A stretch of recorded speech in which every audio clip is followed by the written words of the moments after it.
사연을 소개하겠습니다.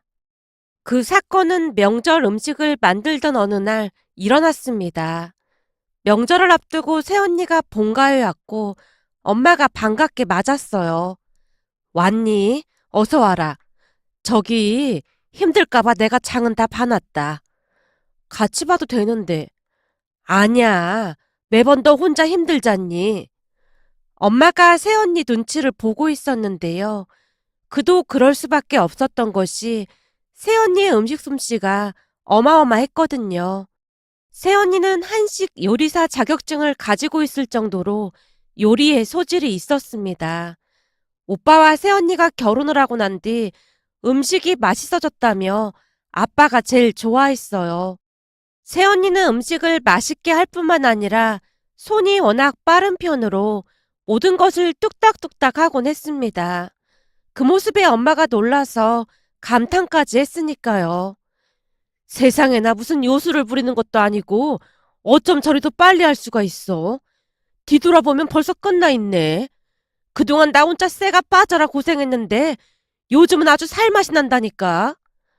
엄마 혼자 한 건 아니지. 나도 옆에서 계속 도왔잖아. 그게 도와준 거야? 전 하나 붙이는데 세워라 내워라 그러고 있었으면서. 아빠랑 오빠는 내내 TV만 보고 있었지만 적어도 나는 도와주긴 했잖아. 그건 그렇지. 어쩜 이 집 남자들은 지금껏 한 번을 안 도와주는 건지 모르겠다. 음식뿐만이 아니잖아. 아빠는 설거지 한 번을 안 해봤잖아. 라며 엄마와 제가 아빠 흉을 보고 있었는데요. 우리 아빠는 전형적인 가부장적인 사람으로 남자가 주방에 들어가서 음식을 하면 큰일 나는 줄 아는 그런 사람이었습니다. 그런 아빠로 인해 엄마가 고생을 한 건 말할 것도 없었고요. 새언니가 들어왔음에도 아빠는 전혀 변하지 않았지만 새언니는 다른 며느리들과는 조금 달랐다고 해야 할까요? 워낙 요리하는 것을 좋아하다 보니 새언니가 만든 음식을 먹고 가족들이 감탄하는 모습만 봐도 행복해 했으니까요. 어느 날은 엄마가 새언니에게 전화를 걸어 말을 했어요. 힘들면 내가 할 테니까 천천히 와도 된다. 맨날 너만 고생하는 것 같아서 미안해서 말이야. 괜찮아요, 어머님. 저 요리하는 거 엄청 좋아하잖아요. 이번에는 새로운 음식도 한번 도전해 보려고요. 그래도 회사까지 다니면서 힘들지 않겠니? 난 괜찮으니까 눈치 보거나 그러지 마라. 난 이 집구석에서 고생하면서 살았지만 넌 안 그래도 된다. 남자들은 주방에 들어오면 안 된다느니 하는 이런 악습은 없어져야 하는 게 맞아. 우리 때야 살림만 하니까 그러려니 했지만 너는 회사까지 다니는데 너무 무리하지 마라. 어머님, 저 진짜 괜찮아요. 가족들이 맛있다고 할 때마다 엄청 행복한걸요? 라며 새언니가 오히려 엄마를 위로했습니다. 우리 집안에 새언니 같은 사람이 들어온 게 안타깝다고 할 정도로 저는 새언니를 참 많이 좋아했어요. 항상 밝고 긍정적인 모습에 배울 점이 많았으니까요. 하지만 그의 명절 새언니가 본가로 왔는데 어딘지 모르게 안색이 안 좋아 보였습니다. 그 모습에 엄마가 놀란 채 물었어요. 얘, 너 얼굴이 왜 이러니? 어디 아픈 거니? 별건 아닌데 요즘 회사 일이 많아서 신경을 쓰다 보니까 장염에 걸린 모양이에요. 뭐? 장염? 근데 뭐 한다고 왔어? 명절 음식 해야 하잖아요. 얘가 큰일 날 소리 하고 있네. 지금 네 몸이 중요하지. 이까지 명절 음식이 뭐가 중요해? 넌 네 처가 이 모양인데 여기가 어디라고 데리고 와? 네가 그러고도 남편이야? 엄마가 오빠에게 소리치고 있었는데요. 오빠가 억울하다는 듯이 말을 했어요. 나도 그냥 집에 있자고 했는데 이 사람이 안 가면 엄마 혼자 음식할 거라고 하면서 굳이 온다고 하잖아. 아무리 그래도 그렇지 아픈 사람을 데리고 오면 어떡해. 음식은 우리가 알아서 할 테니까 넌 들어가서 좀 쉬어. 근데 죽이라도 먹어야 하는 거 아니니? 어머님, 저 약 먹어서 괜찮아요. 뭐부터 하면 될까요? 새언니가 팔을 걷어붙이고 요리를 하려고 했는데요. 엄마가 그런 새언니를 말리며 다시 소리쳤어요. 세상에나 이 집안 남자들이 얼마나 안 도와줬으면 며느리가 이 몸을 하고 음식을 하겠다고 하겠어. 여자로 태어난 게 무슨 죄도 아니고 이게 뭐 하는 짓이야? 내가 알아서 할 테니까 넌 들어가서 쉬어라. 어머님, 진짜 괜찮아요. 쉬엄쉬엄 해볼게요. 라며 그날따라 새언니가 고집을 피우고 있었는데요. 엄마가 큰 목소리로 불만을 토로하고 있었지만 아빠는 눈 하나 깜빡하지 않은 채 상관조차 하지 않았습니다. 그 와중에도 태평하게 TV를 보고 있었으니까요. 새언니가 힘든 몸을 이끌고 전을 붙이기 시작했는데요. 아무래도 얼굴이 너무나 안 좋아 보였기에 제가 새언니를 다시 말렸어요.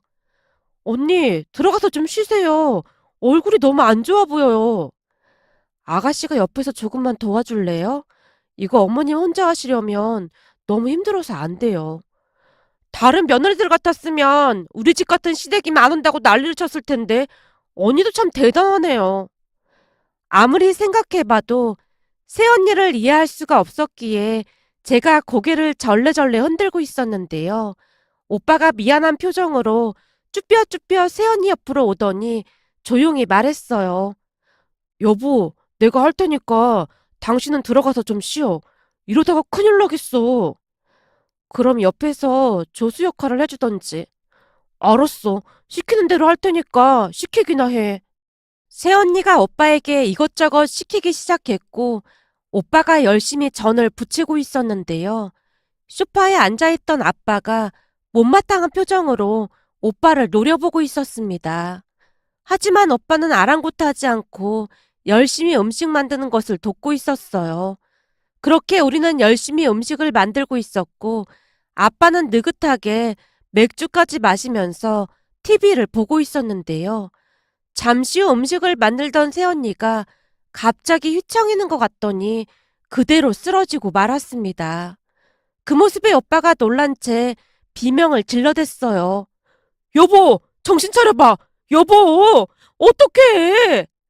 뭐야, 얼른 119 전화해봐라. 얼른. 엄마, 오빠가 혼비백산에 있었어요.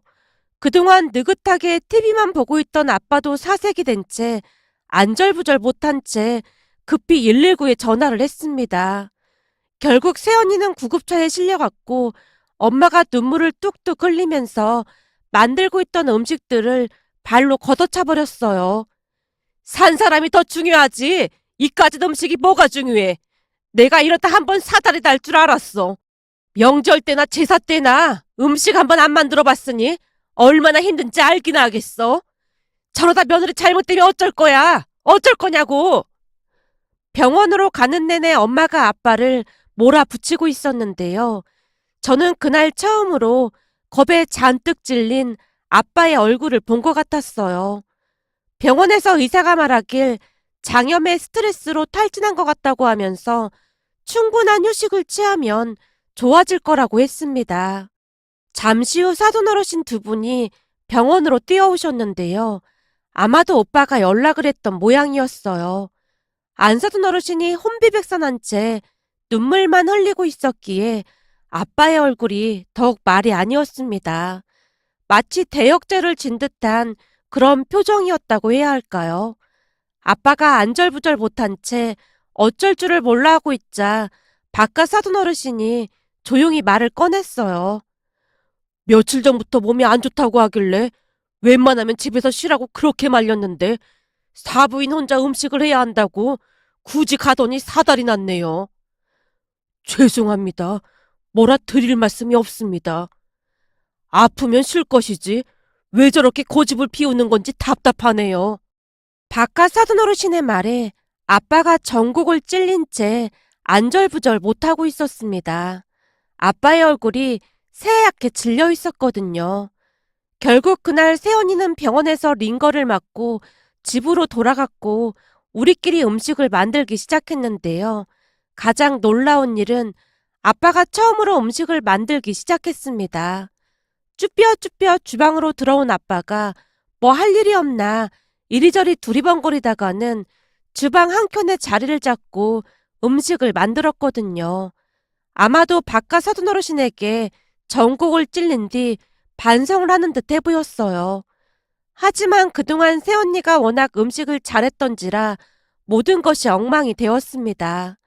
무엇보다도 새언니가 만든 맛을 따라갈 수조차 없었기에 그냥 흉내만 냈다고 해야 하는 게 맞을 것 같네요. 음식 맛을 보던 엄마가 고개를 갸우뚱거리며 말을 했거든요. 아니, 이 맛이 아닌데 이상하다. 내 입맛이 이상한 건가? 당신이 한번 맛 좀 봐봐. 엄마의 말에 아빠가 맛을 보다가는 양미간을 잔뜩 찌푸렸어요. 어휴, 소태네 소태야. 짜서 못 먹겠어. 아니, 음식한 세월이 얼마인데 이 모양이야. 지금 정신이 하나도 없는데 내가 안 그러게 생겼어. 이 와중에 음식하고 있는 게 신기한 거지. 그러는 당신이 해보던지. 맨날 TV만 보고 있었으면서 그런 말이 나와. 당신이 좀 도와줬으면 며느리도 그 지경까지 안 됐을 거 아니야. 뭐? 그럼 며느리가 쓰러진 게 나 때문이다 그 말이야? 내가 혼자 음식할까봐 며느리가 얼마나 걱정이 됐으면 그 몸을 이끌고 음식하러 왔겠어. 착한 며느리니까 그동안 그렇게 한 거지. 다른 집 며느리들 같았으면 어림도 없었어. 내가 오늘 사돈 양반 두 분 보는데 창피해서 얼굴을 못 들겠더라니까. 그리고 음식 만드는 게 어디 쉬운 줄 알아? 손이 얼마나 많이 가는 줄 알긴 하냔 말이야. 엄마가 그동안 참고 참았던 분노를 터뜨리고 말았습니다. 그 바람에 아빠도 결국 터져버렸고 두 분이 말다툼을 하고 있었어요. 이까짓 음식 만드는 게 힘들긴 뭐가 힘들다고 그래. 우리 며느리 보니까 후딱후딱 금방 해치우더만. 그게 다 당신이 요령이 없어서 그런 거 아니야. 집구석에서 음식을 몇십 년을 했는데 이거 하나 제대로 못해? 내가 해도 그거보다는 잘하겠다. 저리 비켜봐. 아빠가 엄마를 밀치고 자리를 잡고 앉아서는 프라이팬에 녹두전을 부치기 시작했습니다. 화가 나서 시작을 하긴 했지만 아무래도 새언니가 쓰러져서 양심의 가책을 느낀 게 아닌가 싶었어요. 암튼 프라이팬에 녹두전 반죽을 올리고 부치고 있었는데요. 그 모습에 엄마가 놀란 표정으로 뒤집개를 주면서 말했어요. 세상 오래 살고 볼 일이네. 당신이 음식하는 걸 다 보고 말이야. 자, 뒤집개 여기 있으니까 한번 열심히 해보라고. 녹두전 하나 부치는데 그까짓 뒤집개가 뭐가 필요하다고 그래? 내가 며느리 하는 거 보니까 후라이팬을 이렇게 몇 번 앞뒤로 흔들흔들 하더니만 번쩍 들어서 뒤집던데 당신은 요리를 몇십 년 해놓고는 이런 거 하나 제대로 못해? 암튼 한심하다니까. 저리 비켜봐. 내가 한 번에 뒤집을라니까. 아빠가 프라이팬을 들고 흔들고 있었는데요. 엄마가 경기를 하며 외쳤어요. 하지마. 그게 쉬운 줄 알아. 그런 고급 기술은 나도 하기 힘들어. 이까짓 게 뭐가 힘들다고 호들갑이야. 다 요령으로 하는 건데. 아빠가 엄마를 한껏 비웃으며 순식간에 프라이팬을 힘껏 들어 올렸는데요. 그 뒤 기가 막힌 일이 일어났습니다. 녹두전이 허공을 가르고 날아가더니 엄마 머리 정수리에 나비처럼 사뿐히 내려앉았어요. 아, 뜨거! 당신 지금 제정신이야? 뭐 하는 짓이야? 아니, 이게 왜 날아가지? 내가 힘 조절을 잘못했나? 며느리 가는 거 보니까 그냥 힘도 안 들이고 하던데. 머리 기름 떡진 거 이거 어떻게 할 거야? 그러게 내가 하지 말라고 몇 번이나 말했지. 하루 종일 쭈그리고 앉아서 전 부치는 게 어디 쉬운 일인 줄 알아? 바닥에 떨어진 이 기름은 다 어떡할 거냐고. 이러니까 박하사돈 양반이 그런 소리를 하지. 당신 말이야. 그 말을 그냥 허투루 들으면 안 되는 거야. 알기나 해? 바닥에 널브러진 녹두전을 보며 부하가 치밀어 오른 엄마가 아빠를 몰아붙이고 있었고 박하사돈 어르신 이야기까지 나오자 아빠가 주눅이 든 채 다시 입을 다무는 모습이었습니다. 그 뒤에는 엄마가 아주 대놓고 아빠에게 이것저것들을 시키기 시작했습니다. 그 바람에 아빠는 잠시도 쉬지 않고 우리와 함께 음식을 만들어야만 했어요. 저는 다 붙였으니까 이제 좀 쉬어도 되지. 지금 일이 산더미 같은데 쉬긴 어딜 쉬어. 나물도 무쳐야 하고 갈비찜도 해야 하는구만. 아니, 해도 일이 끝이 없네. 쓸데없는 소리 하지 말고 가서 설거지나 좀 해.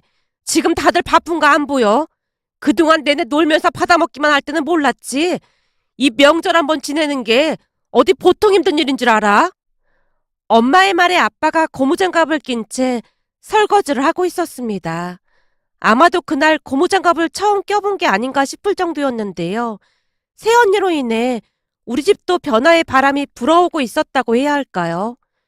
예전 같았으면 엄마가 아빠에게 설거지를 하라는 말도 못 꺼냈을 테고, 아빠 또한 어디 남자가 설거지를 하냐고 윽박을 질러댔을 테니까요. 암튼 새언니가 쓰러진 그날부터 아빠가 변해가고 있었습니다. 그날 내내 명절 음식을 만든 아빠가 지쳐 쓰러져 소파에 잠이 든 채 흔들어 깨워도 일어나질 않았거든요. 그 뒤 아빠는 음식하는 것에 대해 함부로 말하지 않았습니다. 음식에 간이 좀 안 맞아도 잔소리 한번 하지 않고 참는 모습이었어요. 어느 날은 엄마가 새언니에게 감사 인사까지 했습니다. 네가 구급차에 실려간 마당에 내가 이런 말 하면 안 되는 건 잘 알지만 그날 이후 네 시아버지가 충격을 받긴 받은 모양이야. 완전 다른 사람이 됐지 뭐니. 정말요? 하긴 요즘 아버님이 설거지도 하시더라고요. 그래, 요리는 잘 못하니까 설거지라도 도와주겠다고 아주 열심히 잤니. 그동안은 남자는 절대 주방에 들어가면 안 된다던 양반이 많이 바뀌긴 했어. 이걸 전화위복이라고 해야 하나? 아마도 이제부터는 음식 만들 때 누워서 띵가띵가 TV만 보고 그러진 않을 거다. 어머님도 이제는 좀 편해지셨으면 좋겠어요.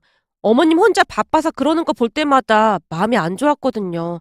그럼 그때 제가 쓰러지길 잘한 건가요? 다시는 그런 말 하지도 마라. 내가 그날 놀란 거 생각하면 지금도 심장이 떨려.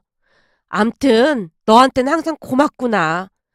라며 엄마가 논시울을 불켰습니다. 그렇게 시간이 지나 다음 명절이 다가왔고 새언니가 본가에 왔는데요. 아빠가 앞치마까지 두르고는 새언니를 기다리고 있었습니다. 왔니? 내가 장비 세팅은 다 해놨다. 넌 그냥 지시만 내려. 아버님, 안 그러셔도 돼요. 아니야. 내가 이 요리를 해보니까 말이야. 이게 보통 힘든 일이 아니야. 이제부턴 나도 열심히 도울 생각이다. 그래야 늙어서 구박 안 받지. 그러니까 너도 너무 무리하지 마라. 뭐 시킬 일 있으면 나한테 다 시켜.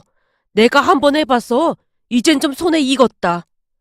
아빠가 바쁘게 여기저기 다니면서 음식하는 것을 거들고 있었습니다. 그러던 중 새언니가 녹두전을 부치다가는 후라이팬을 들어서 멋지게 뒤집고 있었는데요. 아빠가 감탄한 채 말을 했어요. 대체 그건 어떻게 하는 거냐? 난 아무리 해도 안 되던데. 아버님, 이건 손목 스냅을 잘 이용해야 해요. 잘 보세요. 이렇게 해서 이렇게. 신기하네. 그땐 막 날라다니던데. 그러니까 힘 조절을 아주 잘해야 해요. 새언니 옆에서 아빠가 귀를 기울이고 있었습니다. 그렇게 음식을 다 만들었고 새언니와 제가 설거지를 하기 위해 주방으로 들어가려고 했는데요. 아빠가 급히 우리를 말렸어요. 어디 여자가 감히 설거지를 하려고 들어? 네? 그게 무슨 말씀이세요? 새언니가 놀라서 묻고 있었는데 아빠 입에서 기가 막힌 말이 새어나왔어요. 원래 여자들은 이런 자질구레한 일은 안 하는 거다. 거실에 있는 그 안마 의자에 앉아서 푹 쉬고 있어라. 이건 우리 남자들이 다 치울 테니까. 괜찮은데요? 시아버지가 하라고 하면 그냥 하면 되는 거야. 얼른 가서 쉬어. 라며 아빠 오빠가 설거지를 했습니다. 그 뒤에도 아빠는 집안 청소부터 설거지까지 열심히 하는 모습이었습니다. 명절 때 가족 간에 다투는 일이 많다고 하던데 서로 조금씩 배려하면 즐거운 명절이 되지 않을까 하는 마음에 이렇게 글 남겨봅니다. 오늘의 사연은 여기까지였습니다. 즐겁게 보셨다면 구독, 좋아요 부탁드립니다. 고맙습니다.